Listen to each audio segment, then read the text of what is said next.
So everyone stand, we'll pledge allegiance to the flag and have a prayer. Pledge allegiance to the flag of the United States of America and to the republic for which it stands, one nation, under God, indivisible, with liberty and justice for all. Let us pray. Our Heavenly Father, we thank you for all the blessings that you've bestowed on our city. We ask your blessing on our employees and on this meeting. In Jesus' name we pray. Amen. I'd like to open this meeting of the Jackson City Council. I welcome a number of guests that are with us this evening, and some are lined up to speak. We'll begin with roll call. Ms. Kuhn? Foster. Here. Elliott. Here. Colby. Here. Peters. Here. Newkirk. Here. Young. Here. Ball. Here. Mayor, any recognitions this evening? No, sir. Thank you, Mayor. So this evening, we have four guests who are signed up to speak this evening for a variety of topics. They all had gave notice, so they all have up to 5 minutes to speak. So we'll begin with Mr. Jack Deddy. If you'll take to the microphone there, and you have 5 minutes. Well, thank you. President Falks, member of council, mayor, service director, and others, thank you for the opportunity to talk to you this evening. My name is Jack Deddy. I live about a block away over on Locust Street. Live in a wonderful neighborhood, got great neighbors. We're really proud of our neighborhood, and I think all the neighbors are. Recently, it has come to the attention of myself and the neighbors that the property at 153 Portsmouth Street has been purchased by Portsmouth Counseling Company, or whatever their last name is. It's our understanding that they desire to put in a residential treatment center for addicts.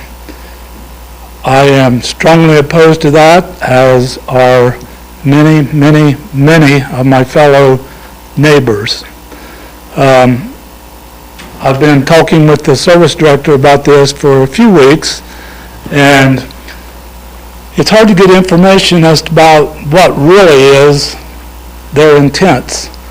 It's almost like it's a big secret, but yet we get information that they intend on moving 12 people in there and provide counseling services. 5 people provide counseling services. Then they say, no, we're just going to have we're just going to rent it out as a residential unit. So sort of, we really don't know what's going on, to be perfectly honest with you. But I think it's important for council to be aware of what they're trying to do. This is zoned as medium-density residential, which means it's basically for houses and residences, single-unit residences. We want to keep the neighborhood like that. As I view and read the zoning regulations, the new zoning regulations, I don't think that there is even permission to put any type of treatment facility at this location. It is not provided for in our zoning regulations. In fact, it refers to areas where this is allowed, and it's not in an MDR zone. Myself and the residents want to protect our neighborhood. We got a lot of kids in the neighborhood. We got a lot of older folks in the neighborhood, and we're concerned about property values, and we're concerned about safety. It's not that we're opposed to rehab centers, but we're opposed to rehab centers in residential neighborhoods. And I'm here to ask for the council and for the administration to fight for us to make sure that this does not happen. If you open this box and allow this to happen, then next week it'll be another house in another neighborhood, and before you know it, you're going to have them all over the area. This outfit, I'm just going to say this, they were very active in the Portsmouth community. And Portsmouth Council finally come along and said, nope, there's a moratorium, no more of this in our community. We're not going to allow it. So now they've sort of come this direction, and I hope they're not trying to make us into another Portsmouth by opening rehab house after rehab house in residential areas.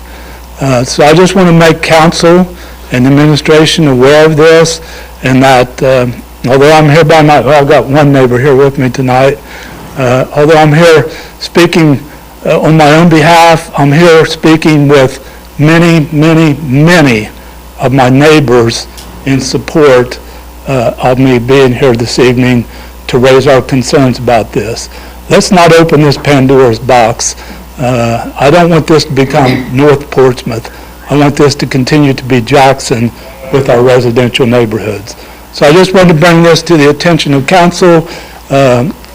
Like I say, they're very secretive in what their desires are, at least it seems to me they are, and I think probably Mr. Swackhammer might even agree with that. I don't know, I'm not going to put him on the spot though, but what their intentions are. But from reliable sources, I've heard that the intent is to have a counseling center there with rehab residents, and we do not want that in our neighborhood. Thank you. Thank you, Mr. Daddy. Any questions from council? I have a question. So they could just come in and do that without us knowing, without any permitting or anything? 12 people in one house? As Mr. Deddy mentioned, this is not a new topic. We've spoken about it several times. I brought Mr. Kirby into it. He actually has looked up ORC guidelines. So I'm going to defer your question to Mr. Kirby on that. One because other question, when this came about previously, pretty sure that council passed an ordinance that those centers could not be within so many feet of a liquor establishment. Correct. That's probably too close to, that would violate the ordinance, correct? So the revised code allows licensed residential facilities in single-family residential areas of up to 6 people, not 12. In R2, the revised code allows those licensed facilities to have up to 16 people in them. There are no licensed facilities in Ohio, in Jackson. The counseling center has none. So whatever it is they would be moving in there wouldn't be that. They are too close to 4 liquor establishments by a good bit. So any treatment facility would have to be in the properly zoned area, and this is not it. So that we're in the process of getting trying to get copies of the lease and find out exactly what is going there. What we've been told is that it is a rental. Basically, it will be a single family. There's some disagreement on whether or not they can use the garage or not, but it's not to be a treatment facility, and they've been told that it's been in the newspaper, it's been on the radio and all that it is, and they say, oh no, it absolutely is not. So right now, they've not been given permission to do anything, but we do want to see what the lease is and see what that arrangement is. But it is not licensed, it is not zoned for treatment facility. I think they're moving the treatment facility in an area that's out on AC. Yeah, that council had given a variance to put it out on AC Avenue several months ago. And yeah, what they're, to get that to what Joe said, what they've told us is coming out of the treatment facility, a lot of their clients have a hard time finding residential places to transition back in. And this house was bought with the idea that this would be a residence for them as part of that transition. They've told us that there isn't going to be a staff there. And they also said that it would be rented to these residents. And as Mr. Kirby said, that's why we would like to see a copy of that lease to see actually where the funding is coming from, to understand if that funding is federal funding, which would mean it is part of the treatment center, yet most likely. So that's what we're in the process of doing. We've first became aware of this for a good 2 months ago, if not longer. I personally have stopped over and spoken to individuals As Mr. Deddy said, the story sometimes changes depending on who you're talking to. The only letter that we've got, the letter says the right stuff. So that's the only thing we've got that's actually a hard document. But yet, we would like to see a copy of the agreements if they will share that with us. Mr. Daddy? Just, I just want to make a couple more comments. First of all, I want to thank Service Director. He's been very supportive and helpful throughout this process in meeting with me and talking about the situation. There's been at least 2, if not more occasions, where they have advertised for counseling positions and different staff positions at 153 Portsmouth Street. That's why it's concerning to us, because then they turn around and say, no, we're just going to be we're just going to lease it to a residential family situation to make sure that we don't open this Pandora's box. Because if it gets there, it can just go through every neighborhood in our community. We don't want that. There's proper places for it. They got a place on AC Avenue. It's a great place for it. But residential neighborhoods is not.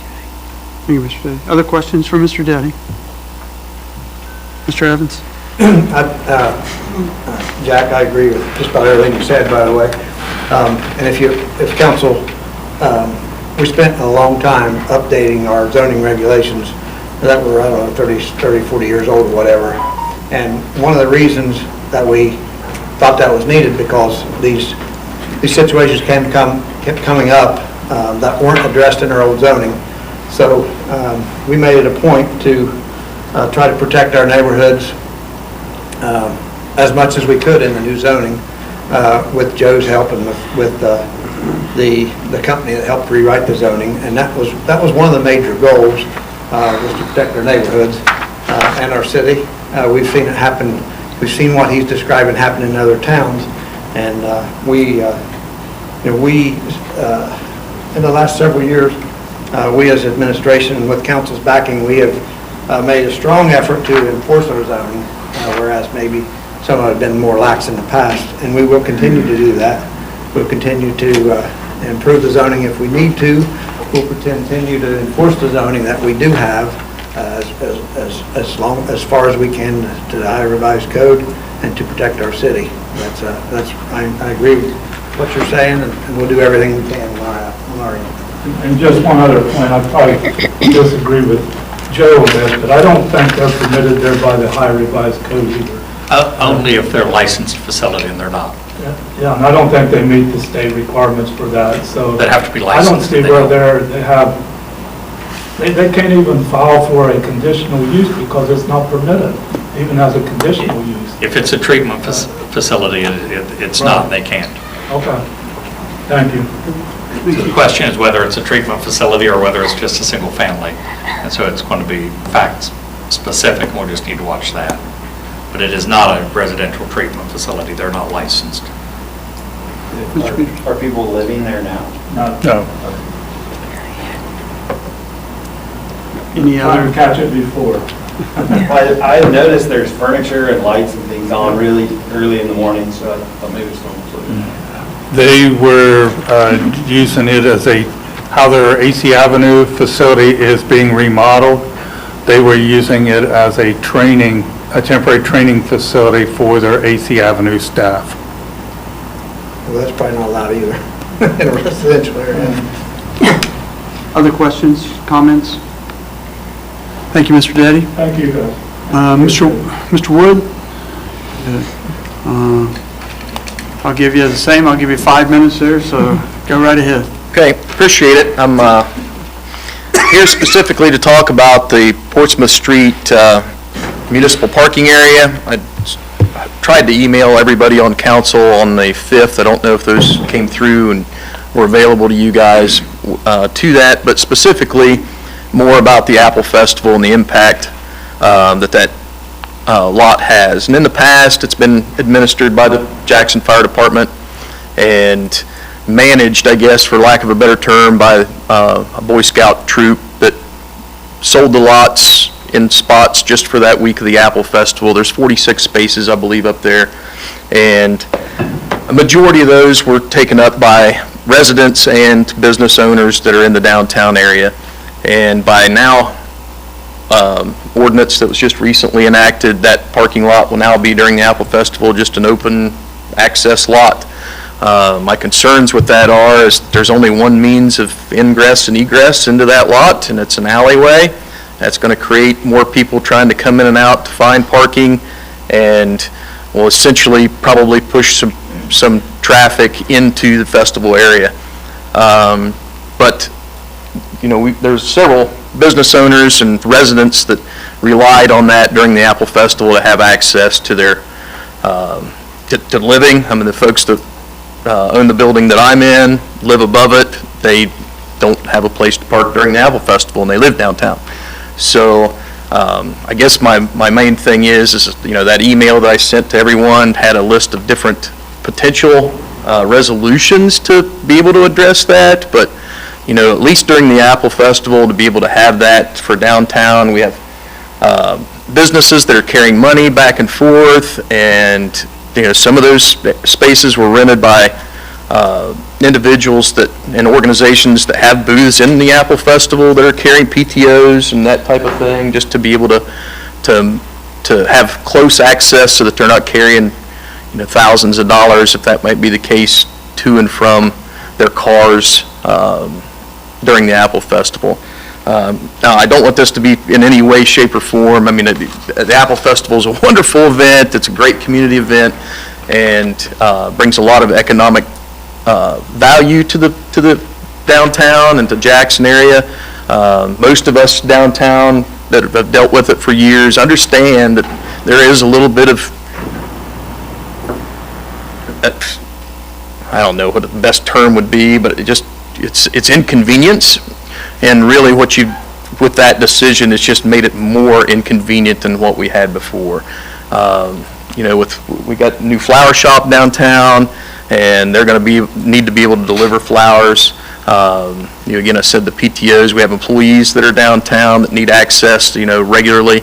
And even the folks that have private parking behind their buildings, the Cole Kirby and Associates, I mean, there's going to be more and more people traveling through that lot now to be able, they're going to have to be more concerned about somebody pulling in there. They only need to be in there for 5 minutes, and now they're getting blocked in. So, you know, hopefully those emails came through and you saw some of I'm just not here to poke the bear. I did give a list of 5 different potential resolutions to be able to handle that during the Apple Festival.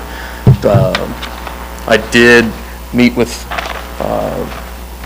Chief Hinch the other day, and he gave me a couple copies of the resolution of the recent resolutions that were passed, and I do understand that the residences would be able to have some type of parking passes, but as of right now, none of them I know that are aware that that's a potential and don't know the process to be able to get a parking pass where they live downtown.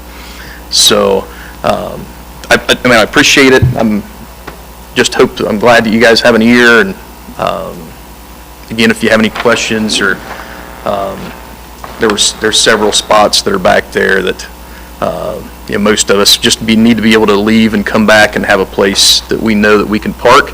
It doesn't matter to me. The proximity really doesn't matter. It's just a matter of knowing that where I'm going to be and have access to that if I've got to leave and come back on a regular basis.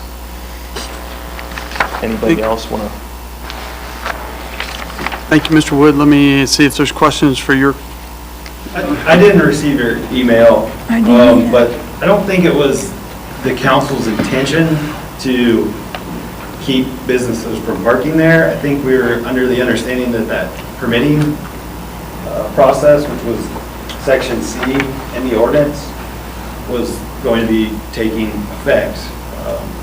Are you talking about the 355.01 or the 351.11? I'm talking about ordinance 7124. That's what I'm looking at. It's section C in Exhibit A.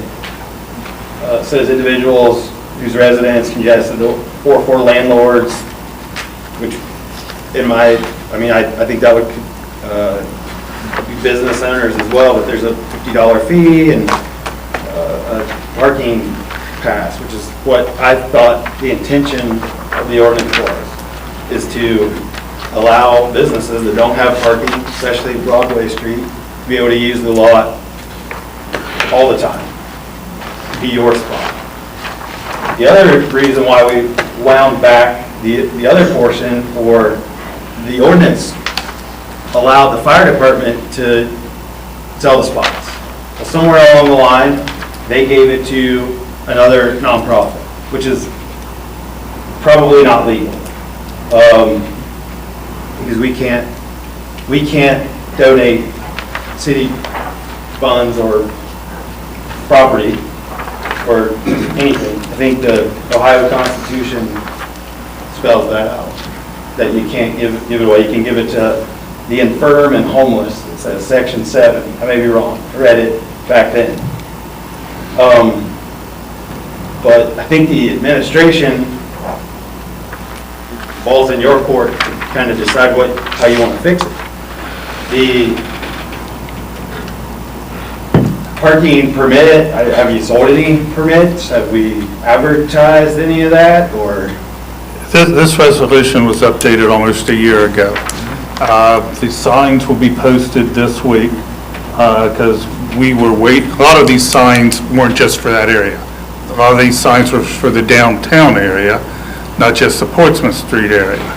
Also, the permits were for residents or businesses that had a Airbnb. It was for residential permitting. It wasn't for business permitting.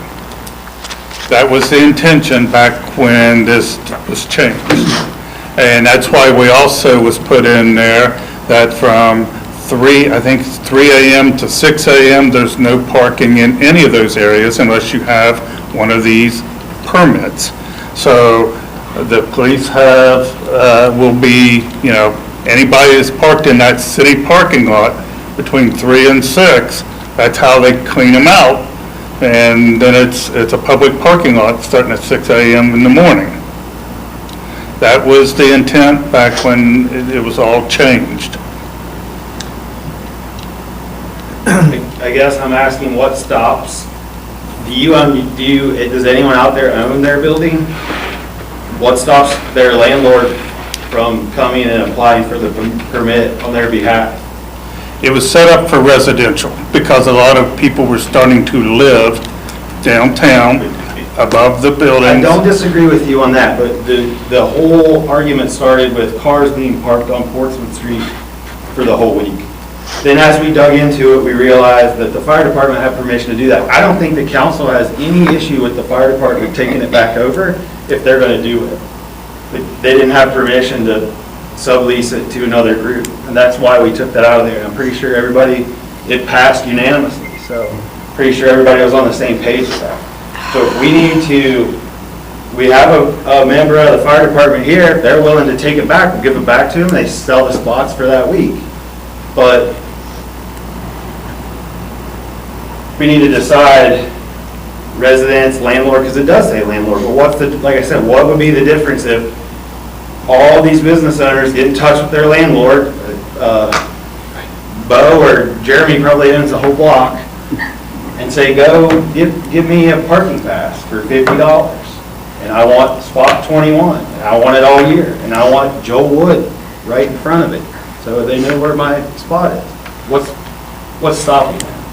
Well, this was supposed to be for the public to use so that people coming in to shop the downtown would have some place to park because downtown street parking is very limited.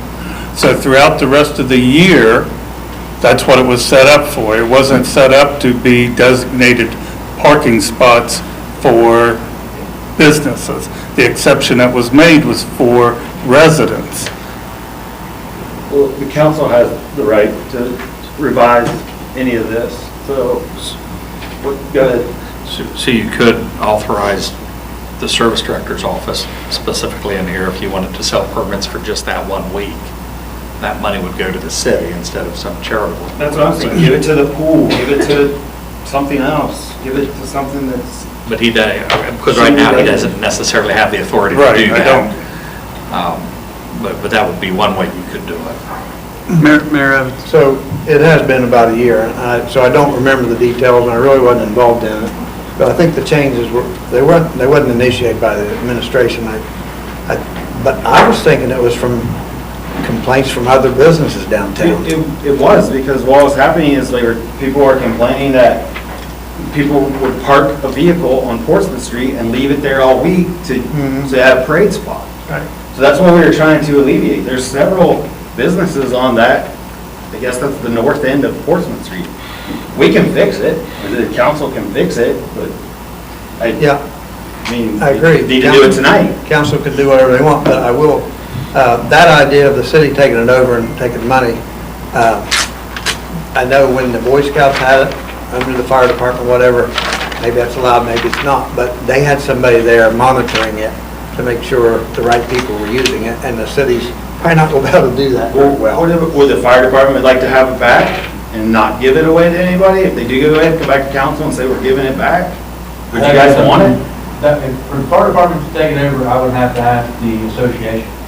It wouldn't just be, I can't just make that decision because I can't say I'll be up there every day. We would need guys to be able to do that every day to monitor it. I believe that's one of the reasons why the Boy Scouts took it over. Right, but that's the gray area that we don't know if we should be allowing any nonprofit to Well, city property. the question that he brought up there, the fire association and the fire department are two different entities too. Well, the ordinance said the Jackson Fire Department. Right.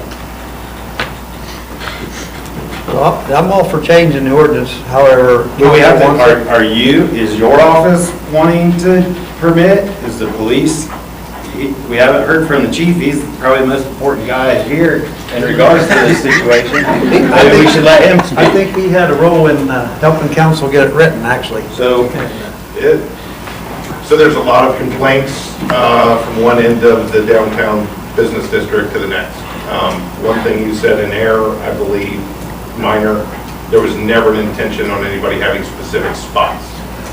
We like to park in that region. One of the complaints we were trying to alleviate are the business owners who complain that there are residents in particularly the Cambrian that park there for extensive, like weeks, and don't move. And there was really no way to enforce that other than the 4-hour parking, which required the police to make at least 2 visits, and it's illegal to chalk tires based on the U.S. Supreme Court. So this was kind of I'd say probably the first stab at trying to alleviate and accommodate in the best way possible all of the complaints, but it's when you try to make everybody happy, obviously you can't make everyone happy, sometimes you make nobody happy. The intent on this was to do the permits for 3 different, we actually ordered them. We have permits still in the package. Residents, guests, meaning for like Airbnb people, anybody that's running an Airbnb downtown. The owner of the Airbnb could have that permit to go along with the key for the time that their person was there. And then some staff that if there was a need to be there in that period. The permit was really only good for that 3 a.m. to 6 a.m. window. That's what the permit was for. It was to allow people, the police, when you go up through there, that 3-hour window and say, there should be no cars up here. They were the exceptions that have designated why they're exceptions. Anybody who lives up there, anybody who's supposed to stay up there, or if a business can articulate, like for instance, donut shop, if you guys had to have people in there at 2 a.m. to fire up stuff, they would be able to do that. And that's why we tried to accommodate that if businesses needed that. The permit is only for that 3-hour window, to keep the police from messing with that vehicle for that 3-hour window. Otherwise, we're cleaning it out every day, which alleviates this Portsmouth Street issue up here, that people will start parking. I'd be 100% shocked if somebody's not there in about 10 more days to park for the Wednesday, Saturday parade. That's been a problem, and that's part of what the problem of parking in my 20-plus years of experience of dealing with the Apple Festival from the police perspective is that people line up, and it's gotten earlier and earlier. Last year, September 1st, first car that wasn't going to move parked up there. So for a month, those spots are taken up so that people can watch 2 2-hour parades. We thought that's ridiculous. There's business up there, there needs to be daily traffic out there. The municipal lot was the same thing. Part of my, and insulting as this may be, everybody knows, I think, in the room that I don't care if it insults somebody. When the Boy Scouts take every commercial parking lot in the downtown and charge for parking, there are some people in this town who just refuse to pay for parking when they didn't for 51 other weeks of the year. They see it ridiculous. So what do? They park in front of fire hydrants, on curbs on streets, in front of people's driveways, on street lawn areas that they're not authorized. We have residents who get upset, so they start throwing barricades out in the street, which is illegal, and trash cans and chairs and ropes. We've had residents try and sell the street parking in front of their residents before. $5 to park in front of here on a city street. And so we run around and chase parking complaints, and part of the problem that we're trying to alleviate is that there aren't any public parking spots up there. So that's why we said, if we have to clear that lot, that municipal lot out between 3 a.m. and 6 a.m. every night, there's no permit that allows you to do that. That was for street parking. Then it's a free-for-all. If people want to load it up at 6 a.m., I can't stop them. If they park there until 3 a.m., I can't stop that. But it would force that nobody decides to go up there and park and leave their vehicle there for the week, thus taking a parking space away from people who want to egress to and from the Apple Fest. That was the intent. If there's a way to modify that that makes everybody else happy, I'm all for it too. I'm here to enforce what's on the books. Other comments? Okay, thank you, Mr. Wood. Ms. Harless?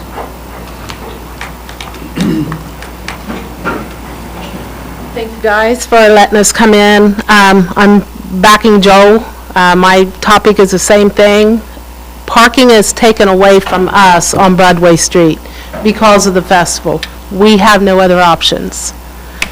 So that was one thing that, with everybody here that's new or not new, we don't have the options of parking. What is a solution for us? Do you guys have any solutions? I mean, we're willing to pay. I know I am. Everybody here, if we have to park, but we just don't have another solution. I mean, we carry a lot of stuff in. They're delivering flowers back and forth. They can't pack them to their car if it's 3 blocks away. I mean, it puts a very big hardship on our businesses. We do Hog Wild. We have people in and out. Service director, I know when we were doing Dinner in the Street, I had to jump through a lot of hoops to have that for a 6-hour window. We were raising money for FFA kids. So I had to notify people a month in advance, 2 weeks in advance, which I did. We haven't been notified. Have you guys been notified? We heard it from the street that this is what was going on, and now you're saying in a few days you're going to post it, but we don't have any solutions. How can we as businesses still function when our parking is taken away? Portsmouth Street is not. There's businesses over there, they still have parking. We relied on on that parking lot, and none of us cared to pay. So I guess I'm asking, what's a solution to help us? It's 6 days. Does anybody have a solution for us that would help? I feel like I talk a lot and no one else puts any input. No, I mean, So I'll say, I think that during the week that we should block it off and the city should sell parking passes for that week. It was working fine until they gave it to the Boy Scouts. It was working fine. Whether they are the fire department or there's a blurred line there, at least they're an extension of the city. They're not like, the Boy Scouts have every lot in town, so that's not fair to other nonprofits for the city to give the Boy Scouts a lot, in my opinion. I don't have anything against the Boy Scouts, but if I was another nonprofit, I would complain. I would say, why can't we have it? You gave it to them. We need to fix it. We don't have a lot of time, so I'd love any input from any other council people. What do you think? Because we have to decide this like soon, because it's a month away. So what you're saying is you need parking for all your employees. yeah, I have 2, me and Jordan. Okay. We're not talking about We're Not talking talking, about how many do you customer guys parking, have? No, and I'll be honest with you guys, customers don't park in that parking lot anyway. They park right in front Well, they when the can't festival isn't going on. So saying we're opening that parking lot up for customers isn't typically the case. They park in front. But yes, we need some help in that spot. I mean, I don't think any of us here have a problem paying for a spot or two, however many employees we have, to keep our business running. We can't shut down during the week of that festival. Sometimes I'd like to, but we can't. Business goes on.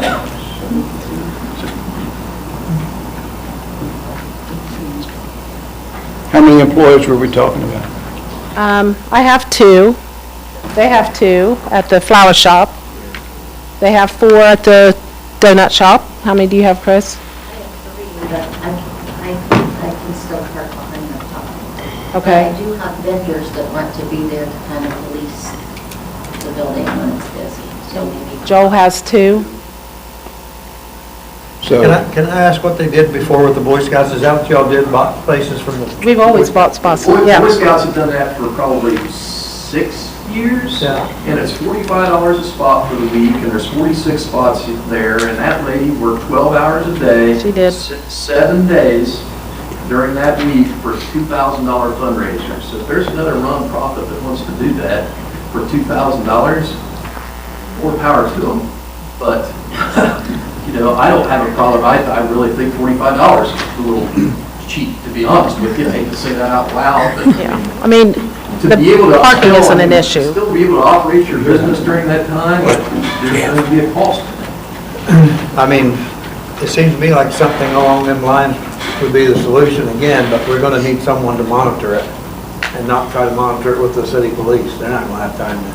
Couldn't we as businesses have cones that we put out there in front of our, or on our spot, or something that designates, I mean, they hung names up with numbers on a, Couldn't you just put the name of the business, and if somebody's parked in the business lot, they can have them towed? I agree, and it should be for businesses only, though. You can't just be like, you know, Well, we could make them apply for it, and the chief could decide if it's appropriate or not, and issue them or not. I mean, you're talking about how many spaces total was like, sound like 25 or 30. there's a total of 46. We could also auction them off. Well, that was actually one of my. Public council. I don't have a problem. The public parking, I mean, is still gonna be in effect. It's tough because those buildings that they're talking about, they have no rear. nothing, They butt against another building. So we, in a sense, are taking their public parking away. I don't think that was the intent at all. But when things don't change for like 150 years and you make little changes, you don't know stuff doesn't work until people Right. participate. Sure. So this is good. You Right. know, this is why we're here, to fix things, not to make them worse. And I feel like everybody's heart and intent here is to make things better, not worse. If we can, Joe, like you said, modify it, allow us for 1 week out of the year to give it to another entity. I think the Firefighters Association is the ideal one to give it to because they give so much money right back in equipment. I agree. I don't know why they would give it away anyways, because they. I don't think they want to It says manage. Fire Department versus Firefighter Association. They're two different things. I understand that, but then you are splitting hairs because they do give they give the community, whatever they buy comes back to city property. Right. They don't keep it for themselves, they give it to the city for free, right? Right. Right? They raise the money, buy the stuff, and then we say, okay, yeah, we'll take that for free as city property. Happens every few months that we're taking something that they paid for. I have a problem with that, but I didn't realize they gave it away. I don't think anyone realized they gave it away to do that, and then, the legislation said otherwise. Joe, next meeting with an emergency To go call? to the Fire Association, and then basically. If they're willing to take it. So But I the think we city would be authorizing the city to rent those, and you would be licensing that to the firefighters association to manage it for you. During that And then they would 1 week be able to period take- annually. But there also needs to be some stipulations that the parking spots are for those addresses. So whatever, starting wherever, Broadway Street to Main, or, Main around the corner. There's probably other buildings, probably does John Lewis have parking at his building? He paid to park also. So those would be the only businesses permitted there. And That would be very what, helpful. like 15 cars, 20 cars at most? I think every one of those spots was always sold. Yeah. Well, I mean, the other parts would be still. Not all of them were businesses, some of them were people that just bought them. Well, in Ask them if they want it. Now he's saying that. practicum, that sounds right, but what happens is then you get called, somebody says, there's a car in the spot that's not mine, and then they call the police, and the police come over. They're like, okay, I guess we'll tow it. And then it's like, oh, well, but that's my uncle's spot. My uncle, I guess, told these people they could. And everybody's really mad. I mean, honestly, if you guys sell it, I hope you have somebody to look at it, because I'm not going to spend all week up there jockeying cars as to who's got a spot. and who doesn't. That's why the Boy Scout deal works, Sure. and you need somebody doing that. So even if it's a business, you wouldn't do that? You don't understand the call volume. I've got 2 guys on. I'm not gonna park a guy up in the lot to make sure that those spaces are regulated so that people can park. I've got complaints all over town, from parking to fight to traffic crash to theft of Walmart. I can't commit a guy to go up there and be parking lot monitor. And if someone's not there, they'll just park there. Unless we have cones or something out. I mean, a lot of times, the people that park there are people from out of town, because they don't realize that we're paying for those spots. But, I mean, I don't know what the answer is, that's why we're here, to try to reach out and see if we can get a solution to help for 6 days. We're not asking for it for the whole year, we're just asking for 6 days during the festival.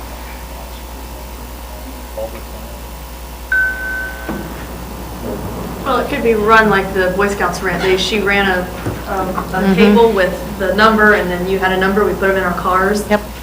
Plain and simple. I mean, we could be run like that, so then if your number's not in your spot, then it'll be questioned and possibly towed, but that worked. I don't feel like anything else would need to be done as far as. Yeah, and a lot of times we're coming and going, we're not just sitting at the office all day long. They're delivering donuts, they're delivering flowers, we're back and forth, I'm going to meetings, coming back, we're just asking for some help, that's all. Well, is there a way to donate that to like the chamber? Let the chamber issue those out, Chamber of Commerce? I mean, I think council- Association, I don't know, is there some other entity? Council could do whatever they want to do. Well, we've thrown the Firefighters Association, Boy Scouts out. Is there another entity that could go up and help regulate that? I don't know why we're throwing them out, Who? the Fire Association or the Boy Scouts. I don't think the Firefighters Association wants to man it for the number of hours that it needs manned to be No, I regulated. agree, they're gonna have to try to find someone, I don't see what the problem is with that, but as long as it's legal. So, I think So if the association manning it would be more during the day when everybody's working. Okay, yeah, we don't have time for that. If 25 permits are sold, why aren't 25 spots marked reserved? I mean, what's the problem?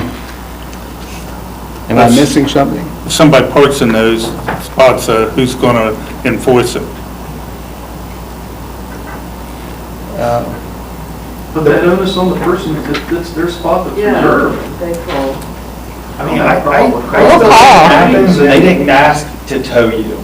So if you're parked somewhere, you go into a restaurant, you're having a great time, you come back and you're like, dang, somebody stole my car. Nope, you didn't pay for parking, so you got towed. Yeah. So, I feel like they're constantly trying to reinvent the wheel here. I mean, to me, it wasn't broken, but that's just my opinion. The problem is, and Joe brought this up just now, it's like, if we want to do that, then we would have to have a contract with that entity who wants to take it over. So it'd have to be some sort of contract. It can't just be all willy-nilly like it's been, because we can't do that. Just like, I couldn't say, well, you know what, you're gonna have a car wash up there, the city taps up there, just take the city water and use as much you want for a car wash. That's not legal. Right. It kind of translates over to city property. So that's why we took it out. That was the intention, because it was sublet by someone who didn't have the authority to sublease it. I say just reserve all the time. You gotta have a permit to park in that lot. You gotta pay 50 or $100 a year, and if you don't have the sticker, then the tow truck cruises through there and picks them off.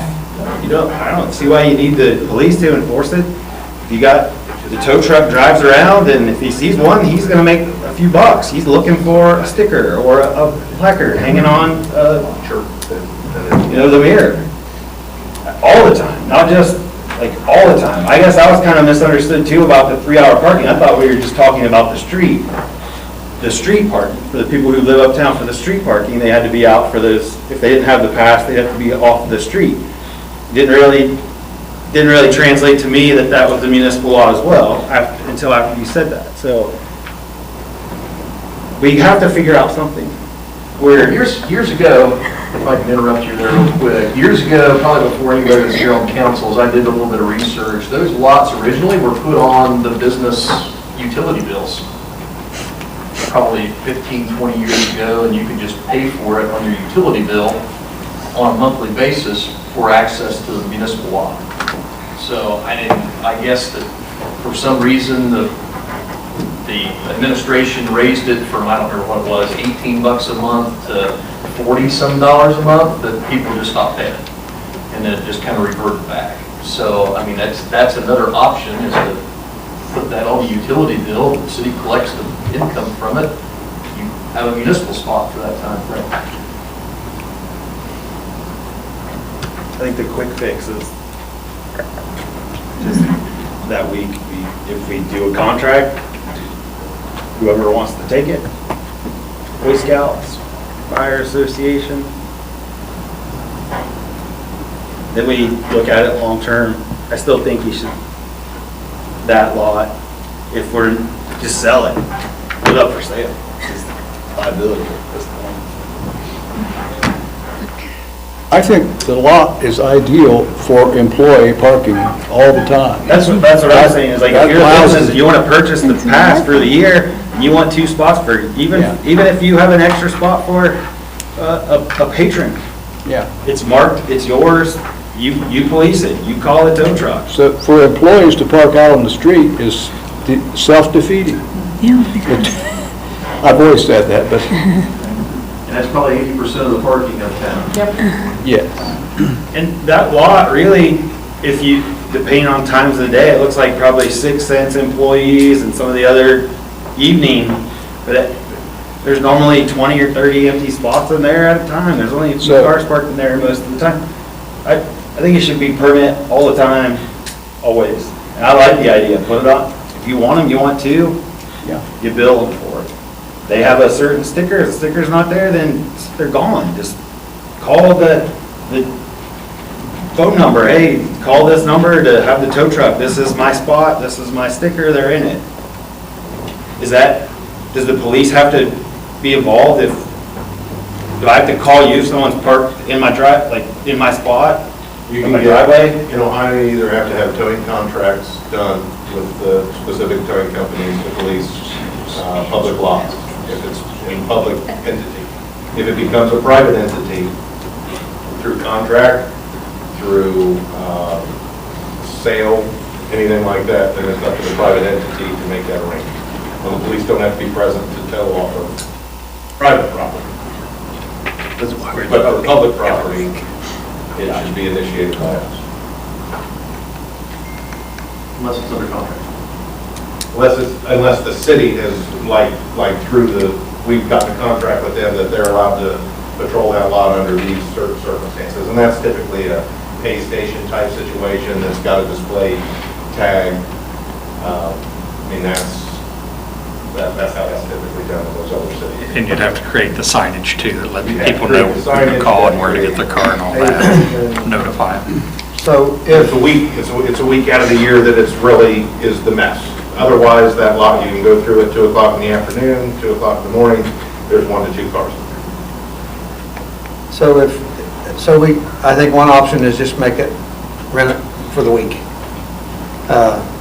If we were doing what you were just talking, where we rented it for the year, would that be counter to the reason we changed it in the first place, because of business requests needing parking?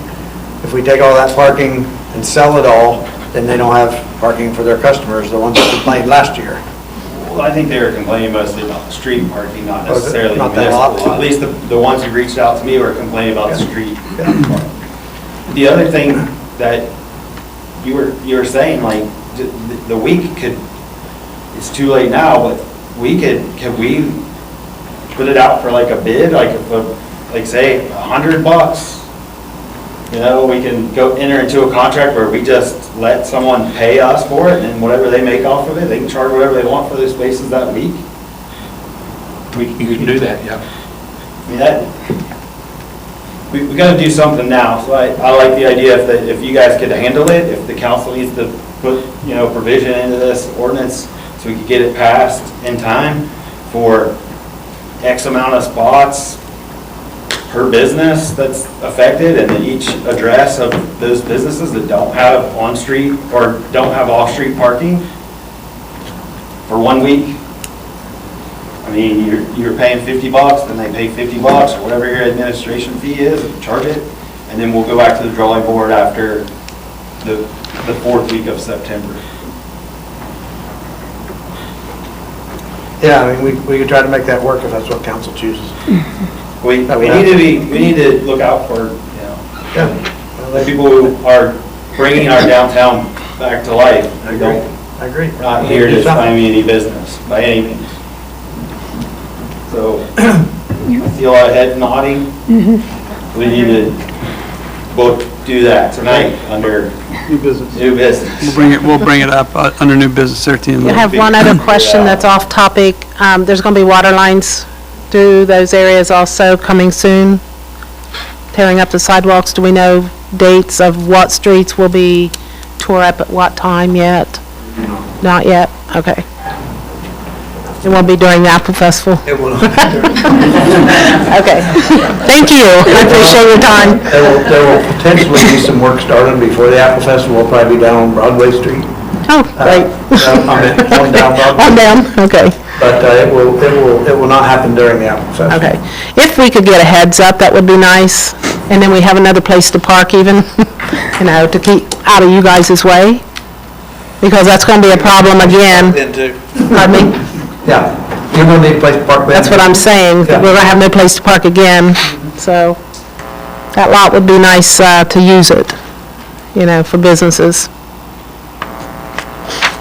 I don't think it'll be as needed at that point without the Apple Festival. Usually there's a lot there. Just for us people that work on that Right. street, yeah. Yeah. Because we don't want to get in the way of progress.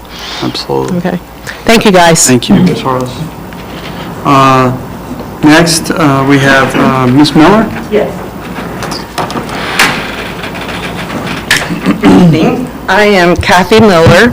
I'm currently serving as the president of the Lillian E. Jones Museum Board. We are a board of 7 members, all volunteer. We have one paid director of the museum, and that is Ashley Aldrich.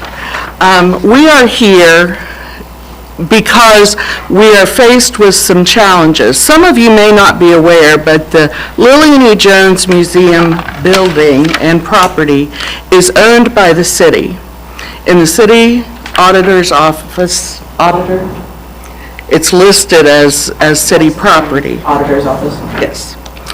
And for the last 30 years, the Jones Museum has operated to encourage and advance the history knowledge of the county and of our industries and of our heritage.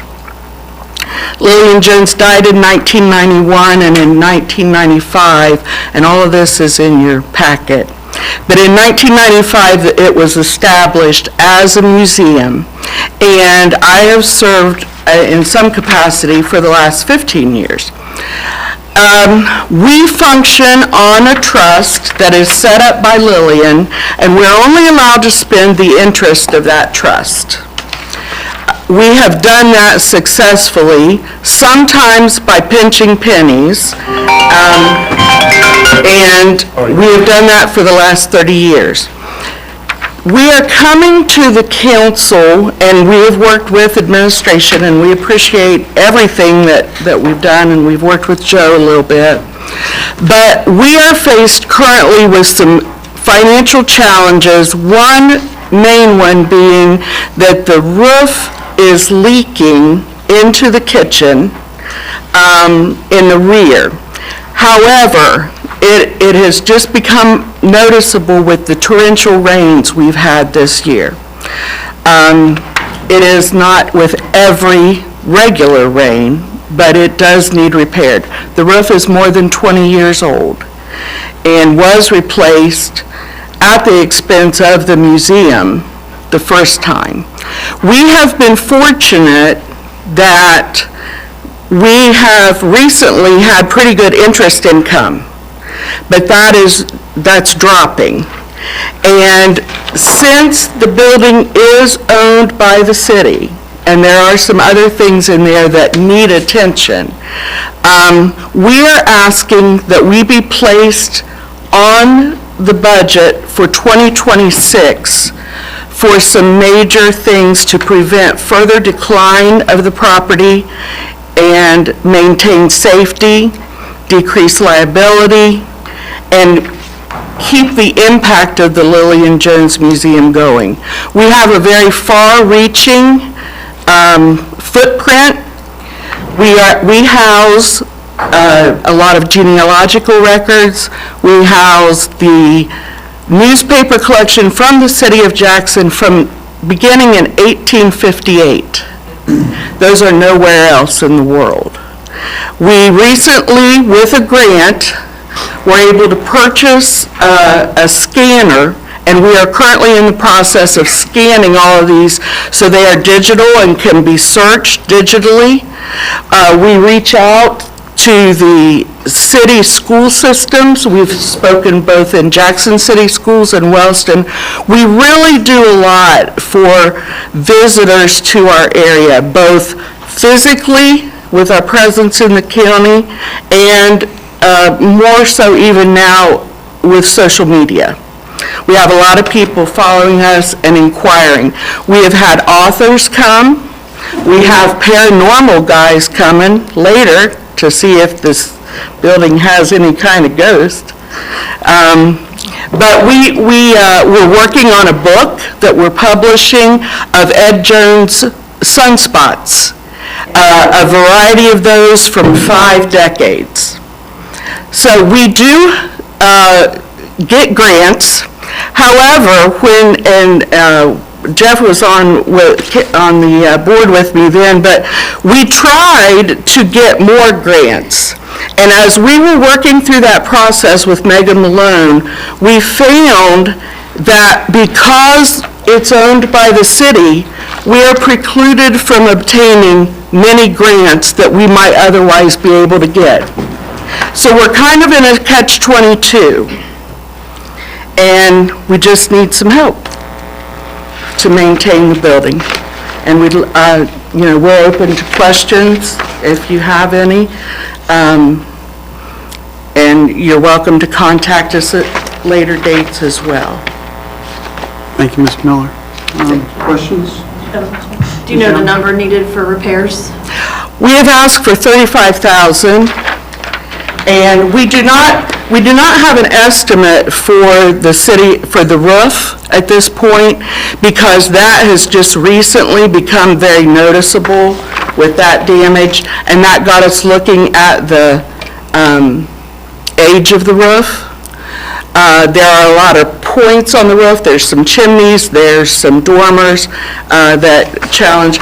Because of leaking, we have had some windows failing. The lower windows have all been replaced. The upstairs windows in the dormers are original. And just in the most recent storms, the top window in the rear of the building has failed. It let loose the framing, glass dropped down into the property. There's also broken glass on the front dormer. So those need repaired. There is a wall at the rear of the building, a brick wall that is leaning more each year and probably needs to just be removed. We did get an estimate on that, and that was $8,500 just to remove the wall without replacing it with anything. We would not probably replace it with brick. We would probably just put something up, attractive vinyl, something like that. The way the trust was set up, the board directs and manages the building. The city hasn't had any direction or not authority, but, the direction of the building, of the property as a museum is set up to be directed by the board.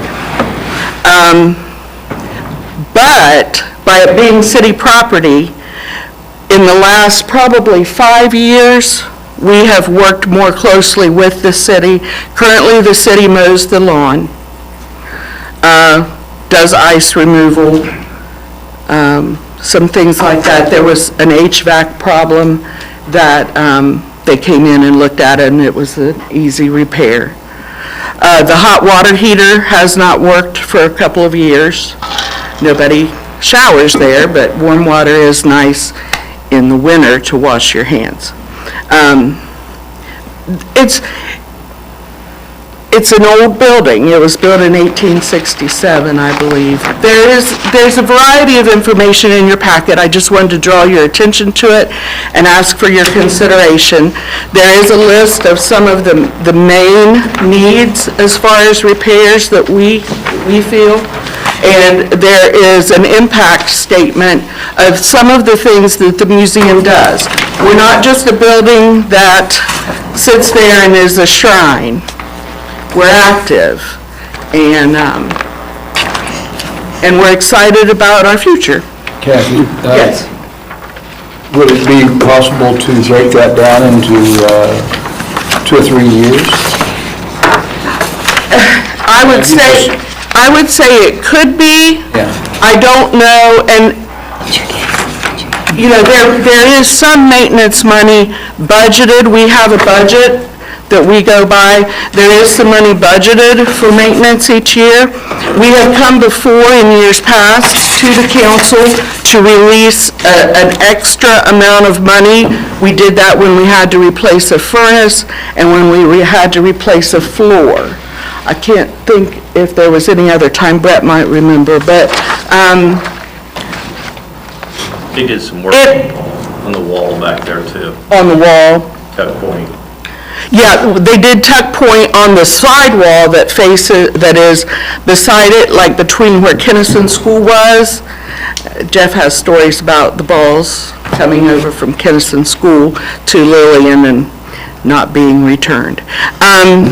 So we have quite a history, and we have a presence, and I think we offer value to the city to remain functioning as the museum and a historical center and genealogy center that we are. We do work some with the Historic Society, but I think we could, like I said, we don't have an estimate on the roof. And I don't know, perhaps as a city building, perhaps that would be something that you can get done more economically than we could if we were getting bids. I don't know that part. It has been talked on our board that the wall could be probably taken down at a much more efficient cost than $8,500 if it was done by the city on times when they didn't have other pressing things. I know they probably always have pressing things, don't they? But we're open to suggestions. We would be happy to give you any other information that you need. Thank you, Ms. Miller. Any other questions from council? Mr. Reed? As far as what she's saying on interest, they've held pretty good on that, but the problem being, they're spending in to the money they have in the background every year. So the money they're getting interest on is decreasing. So they're eating themselves. Which brings in that respect. So, and I brought it to the attention, it concerns me, I support the museum. But the problem is, the funds in the background that they've got to use, they're decreasing. Yes. They're losing $15,000 a year that they need, and that's not the maintenance, that's just. Right. They're eating into it every year. And I will say that the first time the roof was replaced, this was before we had a clear understanding of how the museum functioned along with the city function, and they just did it. It was in the early 2000s that the roof was redone or replaced. Would you want to manage a municipal parking lot for a fundraiser?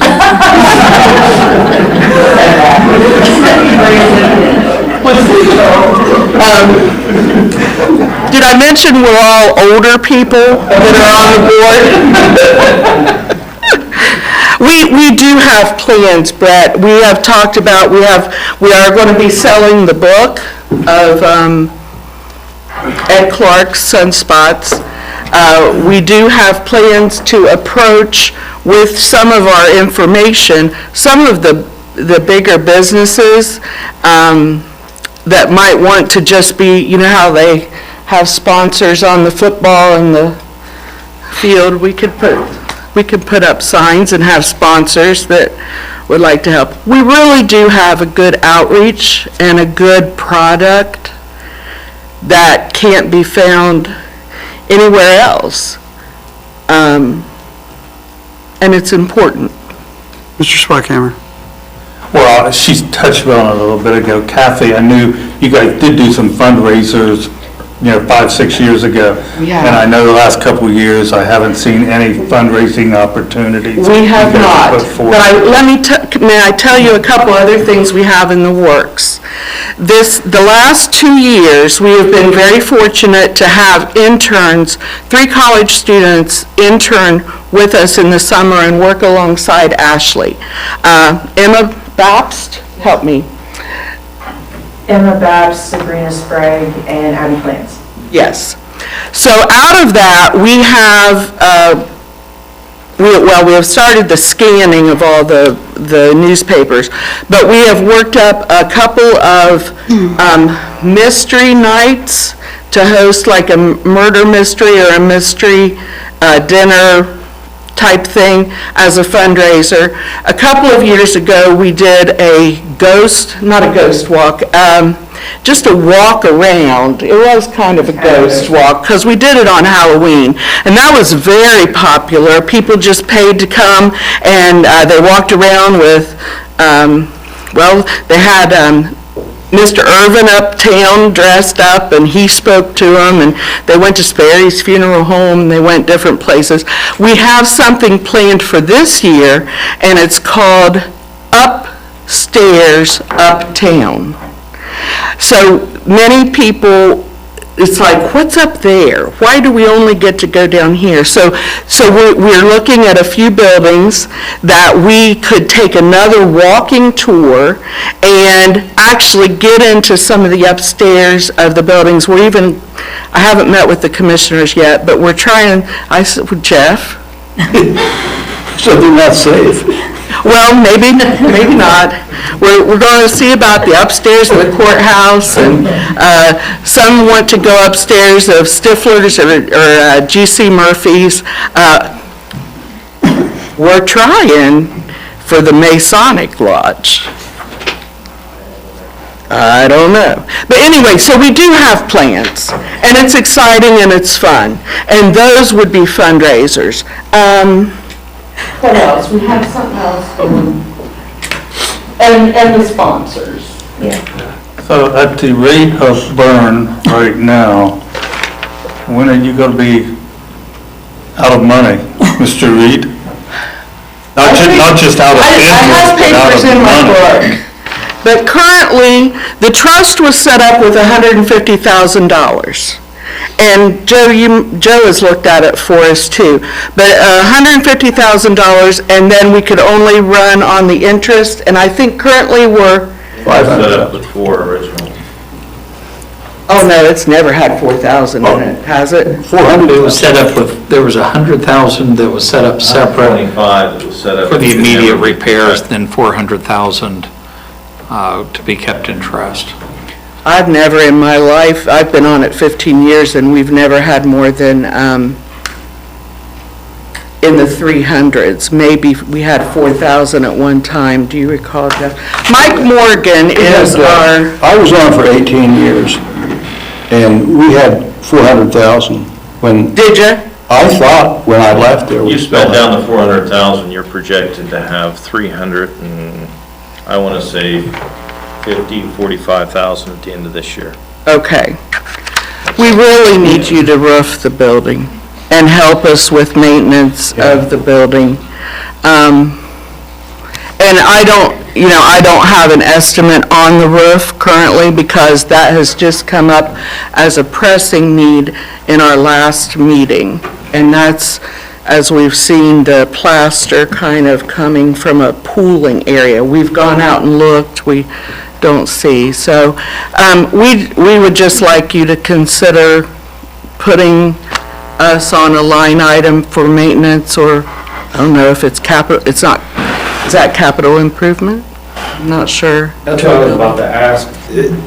I don't know how, I knew that the city technically owns the property, but what stops the city from adding it to grounds and maintenance that we do for, capital improvement for the other buildings? What would stop at least that portion of it? Because if the museum runs out of money, we just inherited a building that's apart. So what stops the city from making just general repairs and upkeep to it every year, not just when? I don't know, but my opinion would be the building is ours, and why aren't we need to maintain it? That would be my general. And being on the Visitors and Convention Board, we've tried to, facilitate their programs and things of that nature. You do, and that really is what helps us I think the burden of the do building, projects. you just take that off, off their plate, because ultimately, like Mr. Reed said, city property at the end of the day. I just feel like we should probably figure out a way to maintain it, because if it's gonna fall in, then we're spending. There are other things, like the upstairs is not air conditioned and it's lath. And in the last few years, because it doesn't have control of the environmental control with air conditioning or anything, and there are things that need done, but we just have been managing. Has the city already set a precedent of what we do with the Marquee, because we own it as well? How is it maintained? We lease The it out. Marquee is leased. Okay, it is, They we maintain own it, but it's contract. leased. It's Okay. theirs. This is our building. Okay. Well, I think council will take this under consideration. Thank you, sir. The budget process is forthcoming, and so I'm sure there'll be Thank you. discussions And we are undertaken by available to you. council. Ashley acts on our behalf on a day-to-day basis in the management, but we are available to you, and Mike Morgan is our treasurer. He couldn't be here tonight. Thank you for your time. I know we're very close to the budget process for this year. How soon can we get a list and any estimates that you might have? A list of those, I'll call structural items that need to get addressed, and if you've got any estimates. My understanding is we have to get, would we need to get the estimates from people who are approved to do work in the city? Well, either that or from somebody that's willing to. Would apply and Get registered, get it. yeah. Okay, Yeah. okay. We can start working on that immediately. Okay. Mid to late September. Absolutely. How many, is it something that has to be put out for bid, or we just come to you with estimates? Well, right now, we just need estimates Some on the list estimates. thereof. 2 or 3? Either. Okay. Depending on the size of them, then we'll have to determine for bid items. Okay. Thank you all very much. Thank you, Ms. Miller. Appreciate it. Appreciate your time. Next on our agenda, we will move into the approval of last meeting, that was July the 28th. Each of you got a copy in your packets. Is there any objections or corrections to the meeting, or the minutes that were given? Hearing none, the chair would entertain a motion to accept. Mr. Elliott? Accept the minutes. Is there a second? I'll second. Second, Mr. Peters. All those in favor say aye. Aye. Opposed, same sign. The motion is carried. Next on our agenda is the committee reports. We'll begin with utility, Mr. Newkirk. Thank you, Mr. Newkirk. Budget and finance, Ms. Colby. No report. Thank you, Ms. Colby. Police, fire, and traffic, Mr. Foster. No report. Thank you, Mr. Foster. Service, Mr. Peters. Thank you, Mr. Peters. The auditor's report, Mr. Reed. I have nothing to report. Thank you, Mr. Reed. Mr. Kirby? I have nothing to report. Thank you, Mr. Kirby. Chief Hinch? No report, sir. Thank you, Chief Hinch. Mayor Evans? I'd just like to inform council that Keep Paving are scheduled to be back in town the week after next. Hopefully they'll be here until they finish our paving for the summer. Hopefully they'll have that done before the festival. Also, we've done some extensive repairs to the back road out of Hammertown, what we call the loop road that comes off of, I forget what the name of that road is. Pleasant Grove. Pleasant Grove. We've done some extensive repairs to the base out there, and that road is scheduled to be chip and sealed, actually this week, to help finish it up. We continue working on the other projects we're working on. I do want to say that Hillcrest Pool is closed now for the season. Maybe you had that in your report, David. That's all right. But we had I think it was a very successful year there. We struggled having enough lifeguards and employees to keep it fully open, but did the best they could. Many days, the pool was at capacity with people waiting in line to get in. But we're real proud of the park we have there. Appreciate council supporting on keeping it open. It is not a money maker, but it's a very nice thing for the community, and it got very well used this year. That's all I have tonight, Dan. Thank you, Mayor Evans. Questions for the mayor? Mr. Bob? Mayor, will the paving company be repairing South Street where the water line broke when they come back? We're going to try to add that to their list. Okay. Yeah, what he's talking about, there was a water break on South Street, right after they paved it, of course. It was in the old water line, it wasn't the new water line part, just west of where the new water line started. But, you can't control when and where the water line's going to break. We have a water line breaking about every week somewhere.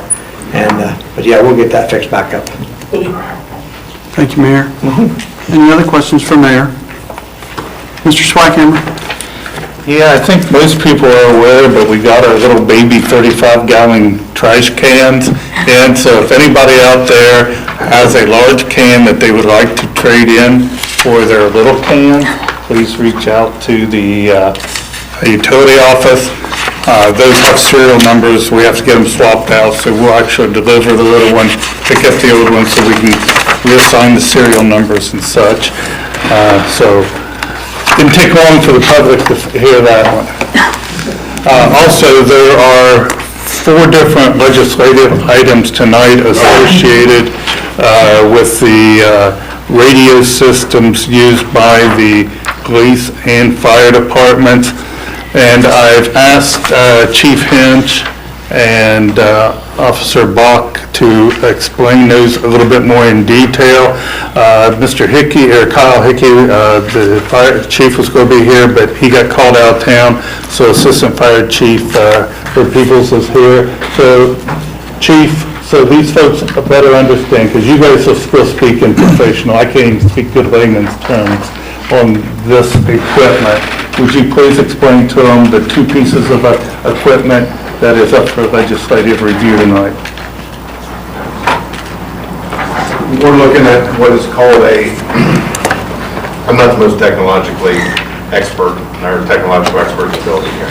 Avtech Console is best way I can describe this, it's a computer program, computer tower that will link to a tower and server room that will have all of the radios that are necessary for all of the communications with fire departments, obviously sheriff, ones we already own, and then some other ones. So what this does is this allows the dispatcher to be able to page any of those fire departments out. We've currently lost our ability to page our own fire department, and that's a concern that I have. We rely now entirely on the sheriff's office to do the paging of the fire department, even for city residents. This will be a piece of technology that will allow us to put the radios in another room, link them on a computer screen, and one of the advantages of this is enhanced communications and public safety of being able to put radio signals together, basically with a drag and a click. You can take, for instance, if in a police world, let's say we were in a pursuit and we need to drag the Ohio State Highway Patrol and the Jackson County Sheriff's Office, we can immediately link them together. Now we can all talk without everybody having to try to find to see whether they have that signal in their radio. Then they can still listen to their own base communications. It just helps with increased communications in extreme emergency situations. As far as the fire department goes, they're able to put the fire departments that respond together, put their signals in together so they can talk to one another, and it gives us the ability to do that. The Sheriff's Office already has this capability. They invested some of, I believe, their ARPA money in this system. We did not, and they did not purchase one for us to do it. However, as we've kept our own dispatch and we're the backup for the county, should something happen, and it's happened to their communication center before, we would still retain the ability to dispatch our own fire department out, and any other fire entities, EMS entities, work for the sheriff's office, even and state patrol in this area if we have this piece of technology. It's catching up on the dispatch, radio signal, computer integration technology. It's not cheap. We're not asking to get new portable radios or new radios for the cars. We have that equipment we purchased several years ago that's still going to be good for the rest of the decade. This integrates it all. It also links with the 911 system, is that correct? Yes, it is. Add on here, Chuck.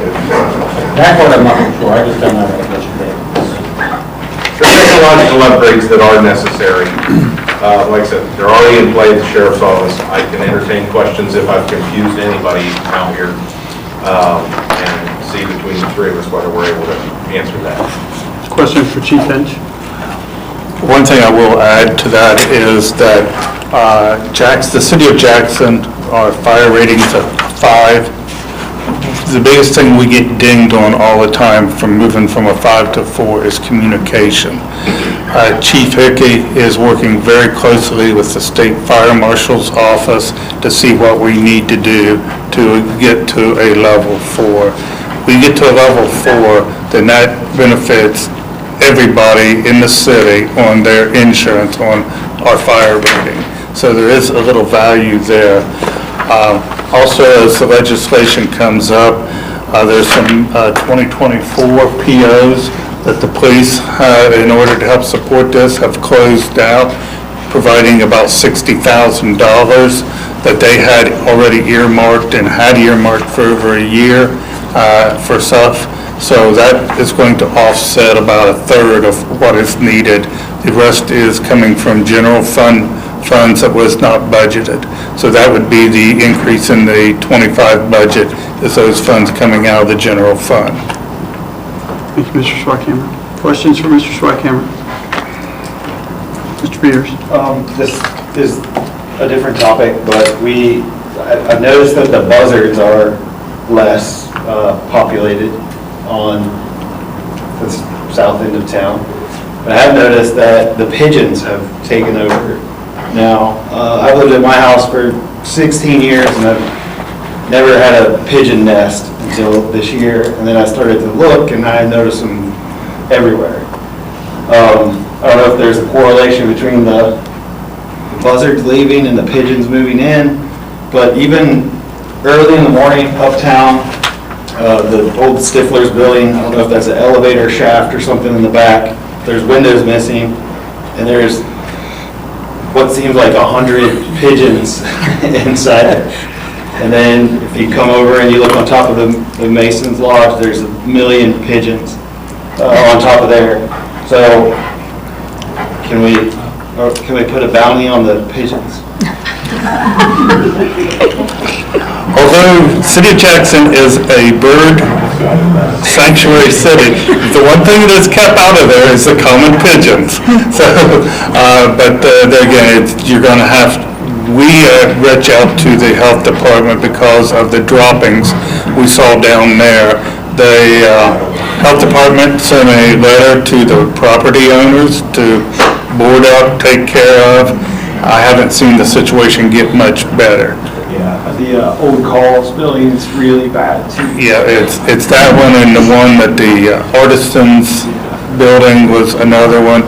But the health department has been, Tony left just a little bit too soon. Health department was notified by us, and I know they did send letters to property owners. Other questions for Mr. Swackhammer? Are you completed, Mr. Swackhammer? Your report. I'm done. Any questions for the service director? Hearing none, we'll move into the ordinance and resolutions portion of our meeting. We'll begin in the ordinance with ordinance 37, 2025. Ms. Kuhn? An ordinance to revise the codified ordinances by adopting current replacement pages thereto and declaring an emergency. Could I have a motion to adopt ordinance 37, 2025? Mr. Peters, is there a second? Ms. Colby, second. All those in favor say aye. Aye. Opposed, same sign. Motion carried. Discussion. Ms. Kuhn. This is just the state and local changes from the 1st of this year through June 30th that we need to approve for the city. Mr. President, I'll move to suspend the rules to adopt those changes. Motion to suspend, second by Mr. Newkirk. Discussion. Ms. Kuhn? Foster. Yes. Elliott. Yes. Colby. Peters. Yes. Newkirk. Yes. Young. Bob. Yes. Further discussion. Ms. Kuhn? Foster. Yes. Elliott. Yes. Colby. Yes. Peters. Yes. Newkirk. Yes. Young. Ordinance 37, 2025 is duly adopted. Next, for council consideration, ordinance first reading, ordinance 38, 2025. Ms. Kuhn? An ordinance approving additional appropriations in the general fund fire equipment fund for purchase of equipment and declaring an emergency. Could I get a motion to adopt ordinance 38, 2025 as presented to council? Mr. Elliott, second by Mr. Newkirk.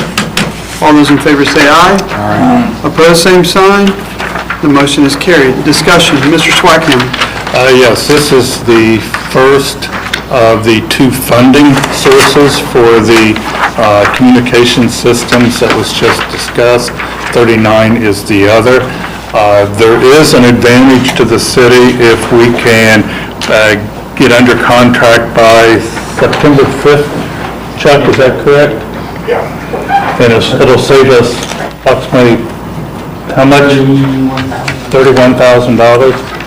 If I can, they would be, if we can do it by that date, they're lumping us in with a group of other entities that are doing that and just including us in that with the bulk price. So having this approved before that time period is quite a savings for the city. Thank you, Mr. Swackhammer. Other discussion? Just a quick question. You said that the police had earmarked money previously, so the fire money wasn't? That was budgeted? Yeah, this, what we're asking for here was not on our program. for when we did budget last year. The $63,000 in that next one were 2024 POs that the police department did not use, that were still open, that they're closing, which rolls it back to the 234 account that they'd like to appropriate to their equipment line item. That's why it won't increase the budget, because it was already in the budget for someplace else. Other discussion? Yeah, just another quick question for, so currently, the county dispatches all the fire calls? When the fire department went to Mark's radios, we don't have the ability to page out on the Mark's radios. So this allows you the ability? Yes, and communicate significantly better with any and all entities that may need to come to leave. My question though, does this streamline your communication where it's not routing through the county, then coming to you? Yes. Which is kind of some of these discussions, like why are we going on some of these calls? Because the county's calling people out. Does this give you more control for that? The best way I can describe this is about 75-25. This is an advantage for the police department, about 25%. There are some great advantages with this system. It gives us the ability to talk to our own fire department in a better way and get them out to a scene if the call comes in directly, and gives a backup for the entire county. The county has spent a ton of money to put in this infrastructure, and the city really hasn't put a lot of the infrastructure into the communications part. To me, this is relatively a small piece compared to what the county's put in for the communications infrastructure upgrade that's been necessary. We looked at, our 911's being upgraded right now, and I think what I hear, let's see if I misquote you, but the people that are going around training Jackson County right now have been doing training on this program for about 20 years. Is that correct? 30 years. But we're just now getting around to getting some of these upgrades. And so I know it's expensive. It pains me, truthfully. I take the spending of the money very, very seriously. I'm conservative. I like to be conservative with it. And I make sure that we push a need. You wouldn't believe the things I say no to. We don't bring the things I say I'm not interested in that to this council. However, this is something that I do believe really enhances that, plus gives us, if that system goes up, if that building, which has been struck by lightning multiple times and knocked out their communications at times for up to days, we can't page our own fire department to our own problem in the city if the call comes in. And that's something that I think that we need to make sure is done. So how soon could this be in place if we can get it passed tonight? That's Chuck. They tell us 6 months. But they have had good luck. The city of Waverly, I guess, just got it. And they had theirs in like no under 3 months. But they have to tell us 6 months because they have to build it out. If they have the stuff ready, they can build it out within a few months. But it also probably helps that the other entities are involved too, so. Yes. Yeah, I'll move to suspend the rules. Motion to suspend. Second by Mrs. Young. Discussion? Ms. Coon? Foster. Yes. Elliott. Yes. Colby. Yes. Peters. Yes. Newkirk. Yes. Young. Bach. Yes. Further discussion? Ms. Coon? Foster. Yes. Elliott. Yes. Colby. Yes. Peters. Yes. Newkirk. Yes. Young. Bach. Yes. Ordinance 38, 2025 is duly adopted.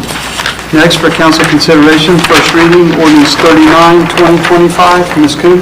An ordinance approving additional appropriations in the city income tax fund for purchase of police equipment and declaring an emergency. Do I have a motion to adopt ordinance 39, 2025? Mr. Bach, is there a second? Ms. Colby? All those in favor say aye. Aye. Opposed, same sign. Motion is carried. Discussion, Mr. Swackhammer.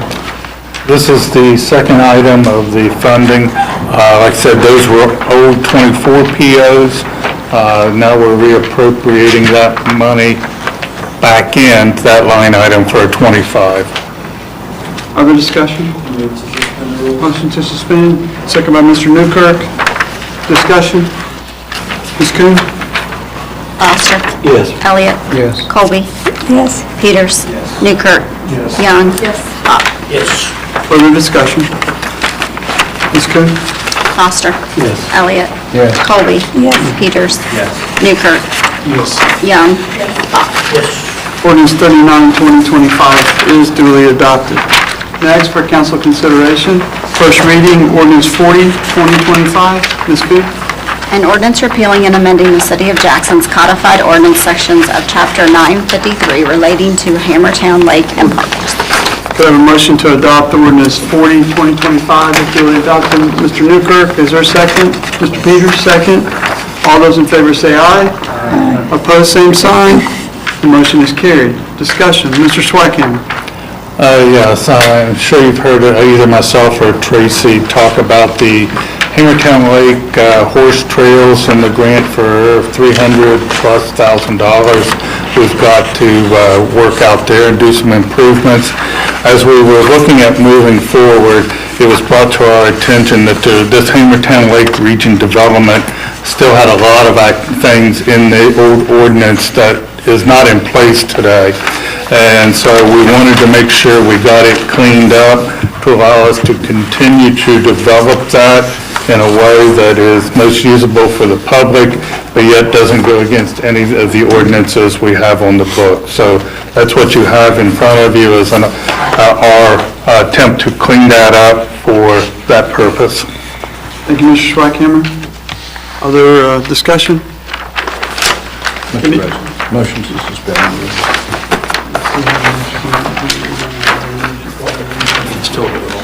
Motion to suspend, second. Ms. Young, second. Discussion? Just a quick question. So these changes are needed for the grant? Well, it's not needed for the grant, but you'll notice in there it talks about a water service commission which doesn't exist, and some other previous plans which nobody has recollection of even what they were. And so we don't want to go against the current law if we can get it changed so that we can move forward with our desire to make those improvements out there. Other discussion? Ms. Coon? Foster. Yes. Elliott. Yes. Colby. Yes. Peters. Newkirk. Young. Yes. Bach. Yes. Discussion? Ms. Coon? Foster. Yes. Elliott. Yes. Colby. Yes. Peters. Yes. Newkirk. Yes. Young. Bach. Yes. Ordinance 40, 2025 is duly adopted. Next for council consideration, second reading, Resolution 32, 2025. Ms. Coon? A resolution adopting a dispute resolution and claims management policy for the City of Jackson, Ohio to comply with Ohio Department of Transportation requirements for local LET qualification and declaring an emergency. Discussion, Mayor Evans. Second reading on the same one. It's just an ODOT requirement for us to... I think one of the things that with this... document, we have it. Yeah, The document's there, I was gonna say.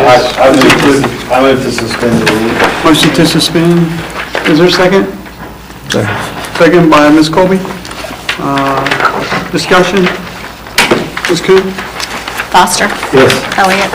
Yes. Colby. Yes. Peters. Yes. Newkirk. Yes. Young. Bach. Yes. Discussion? Ms. Coon? Foster. Yes. Elliott. Yes. Colby. Yes. Peters. Newkirk. Young. Bach. Yes. Resolution 32, 2025 is duly adopted. Next for council consideration, Resolution 36, 2025, first reading. Ms. Coon? Resolution of the Legislative Authority of the City of Jackson authorizing the Director of Public Service and Safety to enter into a contract with the Gallia County Commissioners to provide housing of City of Jackson prisoners in the Gallia County Jail as needed and declaring an emergency. Do I have a motion to adopt Resolution 36, 2025 as presented to council? Mr. Elliott, is there a second?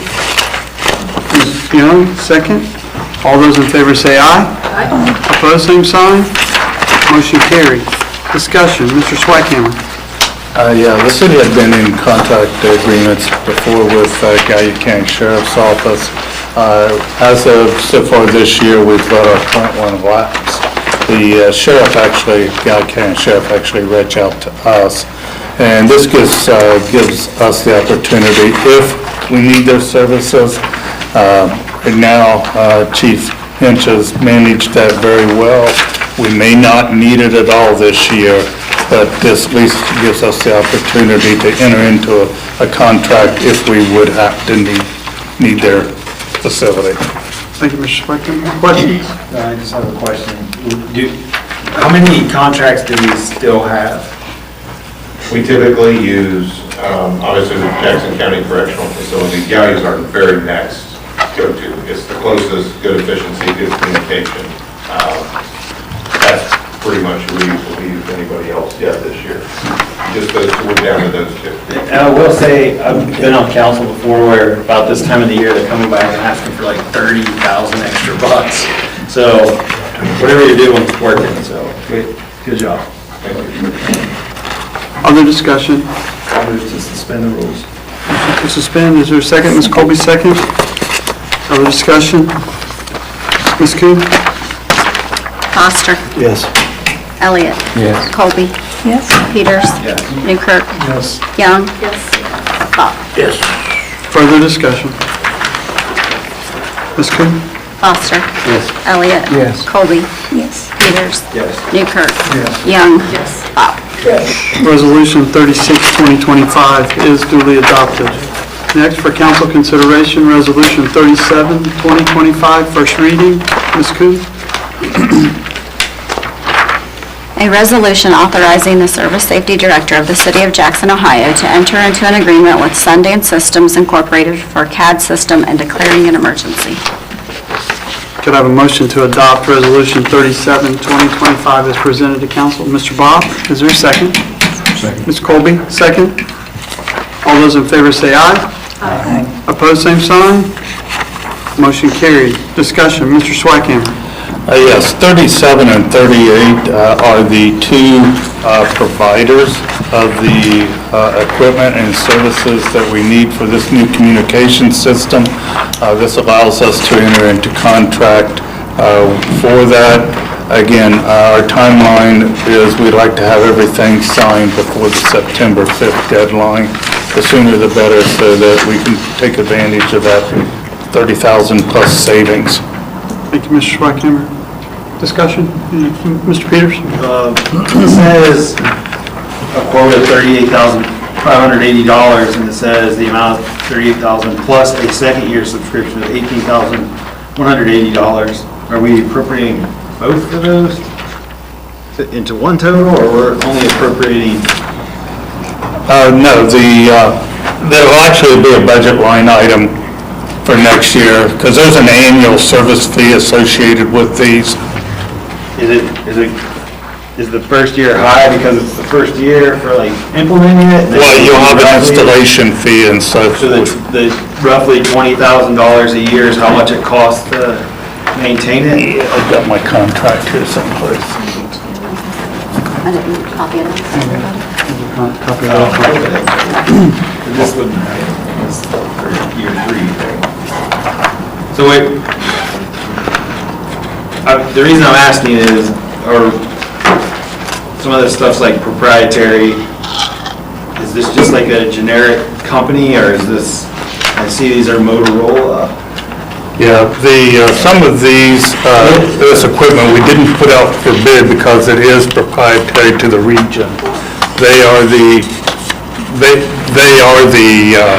have the contract for this area. Right. I just want to make sure that we're, like, a reputable, okay, so it's B&C Communications. Okay. I'm familiar with this, guys. All right, I just wanted to, so year 3 could cost more than the $18,000? I mean, is that roughly what the maintenance fee is going to be a year on that? I believe once you get your maintenance fee in, that's what it is for the. So 20 grand, that's but departments then. No, I can't say that it won't go up, I'm just saying. Right, so it can like milk, right? Like you said, there is a maintenance fee that is associated every year with this program. So that would be split between the two departments, like a $20,000. Probably not evenly based upon who gets the the Vine share of it. I just want to make sure. Other discussion? I'll move to suspend the rules. Motion to suspend. Is there a second? Mr. Newkirk, second. Discussion. Ms. Coon? Foster. Yes. Elliott. Yes. Colby. Yes. Peters. Yes. Newkirk. Yes. Young. Yes. Bach. Yes. Further discussion? Ms. Coon? Foster. Yes. Elliott. Yes. Colby. Yes. Peters. Yes. Newkirk. Yes. Young. Yes. Bach. Yes. Resolution 37, 2025 is duly adopted. Next, for council consideration, first reading, Resolution 38, 2025. Ms. Coon? A resolution of the Legislative Authority of the City of Jackson, Ohio, directing the Director of Safety and Service to enter into an agreement with PNC Communications for Aptex console, CAD, and related equipment and services for the Jackson Police Department and declaring an emergency. Could I have a motion to adopt Resolution 38, 2025 as adopted? Mr. Peters, is there a second? Mr. Elliott, second. All those in favor say aye. Aye. Opposed, same sign. The motion is carried. Discussion. Mr. Schwackhammer, you have anything to add? I don't, it's the same continuation of, Make sure the math's there. I went to Jackson High School. So that's both, right? Both totals equals the 178, 568, 78. Looks like it's about right. That's in the word. Other discussion? I'll move to suspend the rules. Motion by Mr. Peters, second by Mr. Bob. Any further discussion on this topic? Ms. Coon? Foster. Yes. Elliott. Yes. Colby. Yes. Peters. Newkirk. Yes. Young. Bach. Further discussion? Ms. Coon? Foster. Yes. Elliott. Colby. Yes. Peters. Newkirk. Yes. Young. Bach. Yes. Resolution 38, 2025 is duly adopted. Next, for council consideration,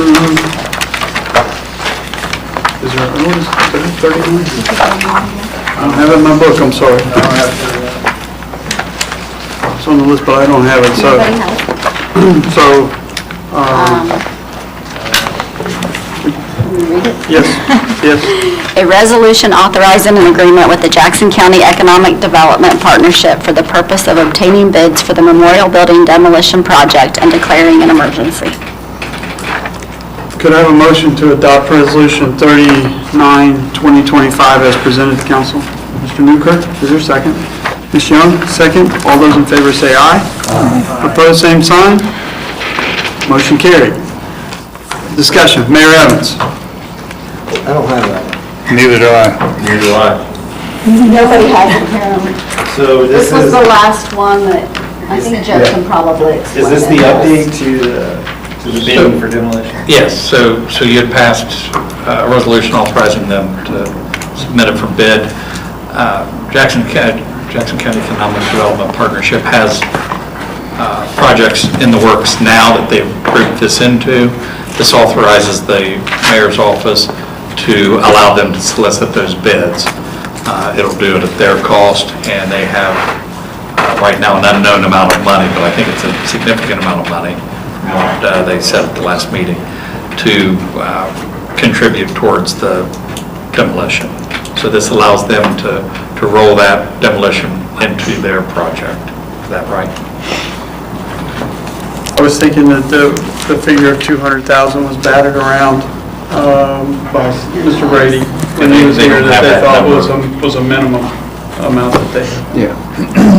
That they didn't have it completely nailed down. This just authorizes them to do the bid at no cost, so it'll come out of that.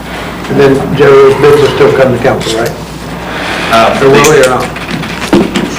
I'm not sure how they will bid it. If they're bidding it with all of the same safeguards and requirements that we have, it can go through their project if they're signing on for it. But it would still come to council to approve the difference. So if it goes over their budget, that would come to you. And it will go over their budget. I think they did have a couple $100,000, but it will cost more than that. So just to be clear, they're contributing $200,000, we're paying over the $200,000, whatever, if the bid comes in over. Right. Previously, before this, we were paying everything. Right. Except what, there was asbestos remediation or something, which is not an issue now. They're still covering that too. So to be clear, before we passed this, we were fitting the whole demolition, the whole building. Yes? Yes, we were. So now they're contributing $200,000 towards the demolition. Well, I think that the actual demolition part is the part above the asbestos removal, so it's not just demolition, but yes, it's part of demolition. Yeah. Okay, so that's not clear. So clear is they're contributing $200,000 towards the demolition of the building. Yeah, that includes the asbestos removal, which is. Right, okay. Whatever it includes, so we're gaining $200,000 to the project by allowing them to administer the bid. Yes. Yes. And then just, if I may, they think it'll probably be more than 200, I think is what he said, but I suppose it might not be. It's kind of whatever money they have available, but whatever money that is, even if it's 100,000, you're still 100,000 better off. Yeah, right. I think when they were having discussions, I think he turned to Mr. Stabler, and Mr. Stabler kind of asserted that it would be a minimum of 200,000 when he appeared here for council. Yeah, I remember that too. Yeah, we think it'll be more than that. We think it'll be more than that. I'll move to suspend the rules to adopt Jackson County Economic Partnership Development to take that. Is there a second? Mr. Newkirk, second. Discussion? Ms. Coon?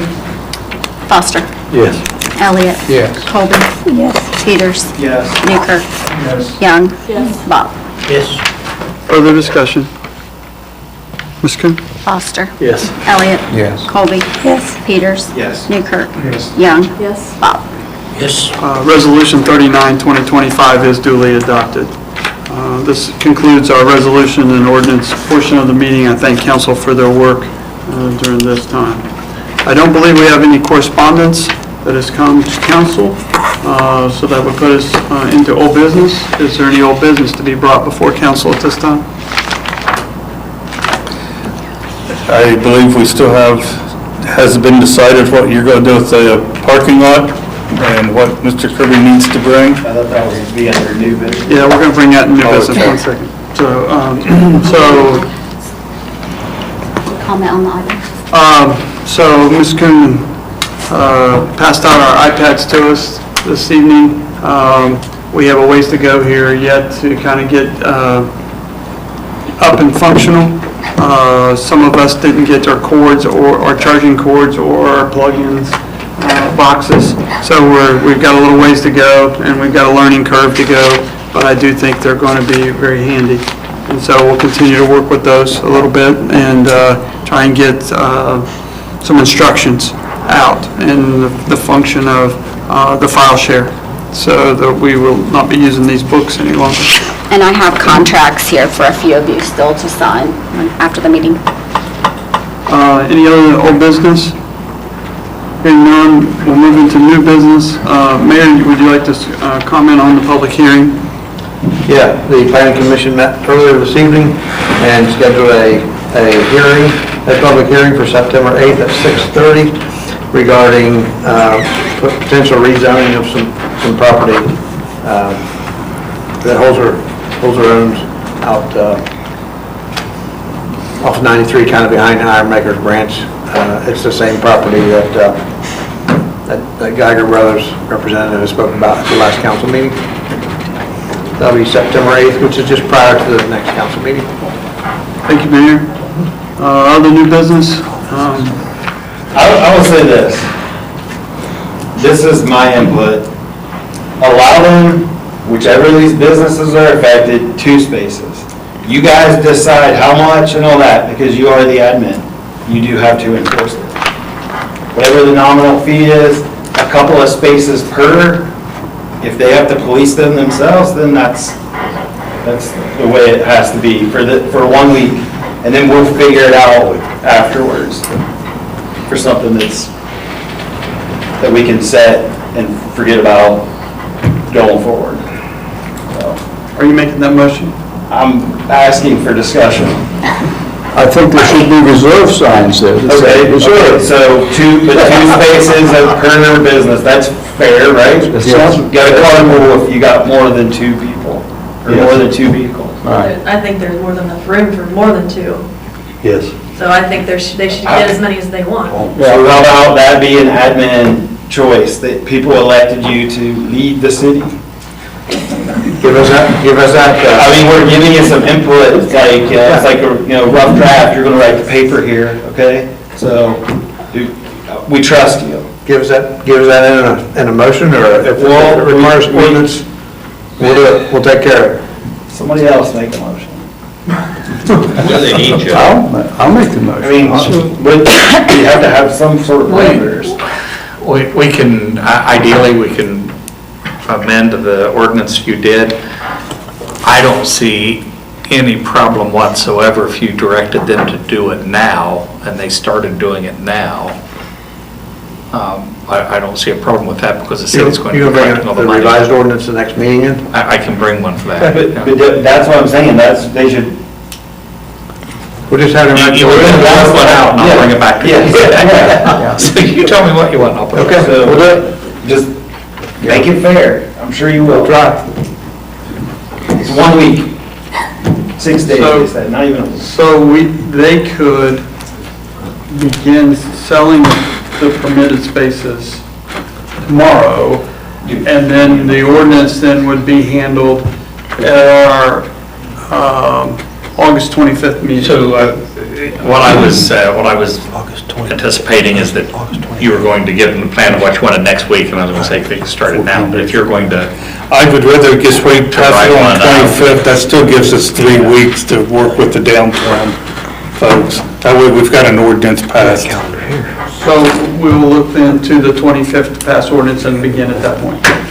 Are we okay with that, council? We'll bring an ordinance, or we'll get with Joe, get an ordinance, and then you can change it that night if you don't like it. Okay. Okay. Good job.